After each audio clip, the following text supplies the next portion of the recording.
Apple just had one of their biggest events of the year, releasing things like iPad and iOS 26, macOS Tahoe, and much more. In this video, I'm going to go over all the big new features Apple announced today, starting with the biggest, the new design. Apple has completely overhauled the look and feel across all their platforms. Inspired by Vision OS, they've created a new universal design language based on something they're calling liquid glass. It's dynamic, it morphs and adapts depending on what you're doing. Notifications blend in, apps float with translucent backgrounds, and it's honestly beautiful. I'm not really sure what to think about it yet, but it's pretty cool and I think I will get used to it. Plus, I better get used to it because it's everywhere. iPhone, watch, Mac, iPad, it's literally all pretty much the same. Apple also changed the way they're naming all their softwares so they're all the same. So everything will be the upcoming year. So there's iOS 26, iPadOS 26, macOS 26, and so on. Apple did start by talking a little bit about Apple Intelligence, but basically it was just about everything they released last year and how Siri's not ready and won't be ready till next year. All right, let's talk about the big one, iOS 26. The lock screen's now fully dynamic.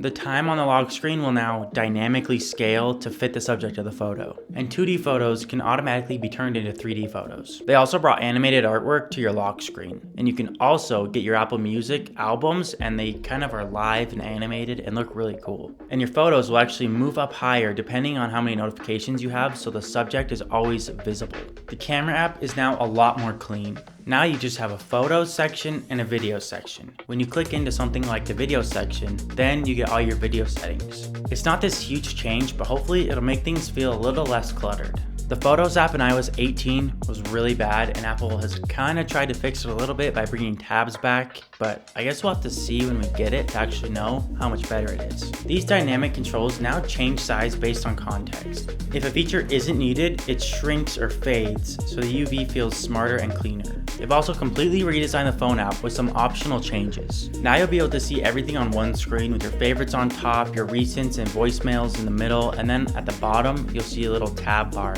There's two really big features. Call screening answers unknown numbers for you, then gets the caller's name, then decides if it should ring through. Hold Assist detects hold music and offers to wait in line for you. Then you'll get notified when a real person picks up. Most of the features announced in messages are in group chats. For example, you can take polls in group chats and it'll actually suggest a poll when it thinks it's useful. Then in your messages, you can finally add backgrounds to the messages like your photos or image playground, things like that. And a huge feature is there's now typing indicators in group chats. Finally. Genmoji, which is Apple's emoji creator, lets you now take two emojis and mash them together, creating one emoji out of the two. And you get ChatGPT support in Image Playground, which hopefully will give us some more realistic images than what we have now. And CarPlay is finally getting an upgrade. It's also going to have that liquid glass UI, support for pinned conversations and messages, and for the first time, widgets inside of CarPlay, which I'm actually really excited about. There's also CarPlay Ultra, which takes over all the screens in your car, but as of right now, it's only available on the Aston Martin. So if you got $200,000, you could use CarPlay Ultra. Apple's bringing live translation to things like messages, FaceTime, and phone calls.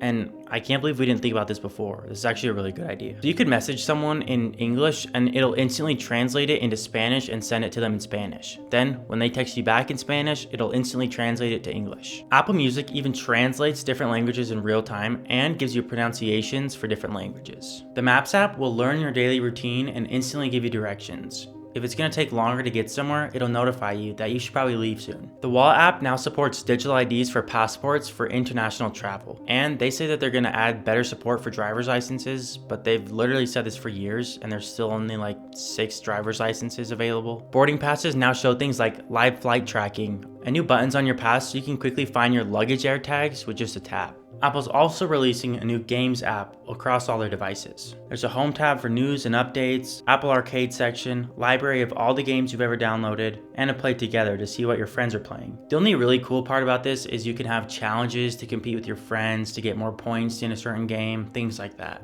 macOS Tahoe brings a beautiful new look to the Mac. You can now customize folders with colors, emojis, and edit app icons, including third-party and iPhone apps. Live activities from your iPhone can actually show up on your Mac's menu bar, and I think that's really cool. When you click the live activities, your iPhone will automatically mirror to your Mac so you can control the app through your Mac. The phone app is finally coming to the Mac and it looks pretty cool, but their biggest new features are the Shortcuts app and Spotlight. In the Shortcuts app, you'll be able to use Apple Intelligence to make your shortcuts even better. Spotlight was the big new feature of macOS. It now supports much more natural commands plus quick keys like SM for send message, and it has a clipboard history, and probably the coolest thing is you can actually launch iPhone apps straight from your Mac. iPadOS 26 is the closest thing we've ever seen to an iPad being a Mac. There's now a real windowing system. You can resize, stack, and tile windows by flicking them into place. There's a new menu bar which gives Mac-like access to app controls. And the Files app now supports custom folder colors, icons, and a list view. There's now a preview app for PDFs, and now you can do large exports in the background. So do things like if you're gonna export a Final Cut Pro video, you can actually export the video and go on and do other things. And the Journal app is coming to the iPad if you're someone that uses the Journal app. I know none of us probably even care about visionOS, but it did get a lot better. You can add photos straight to your wall, and if it's anything like the video Apple just showed,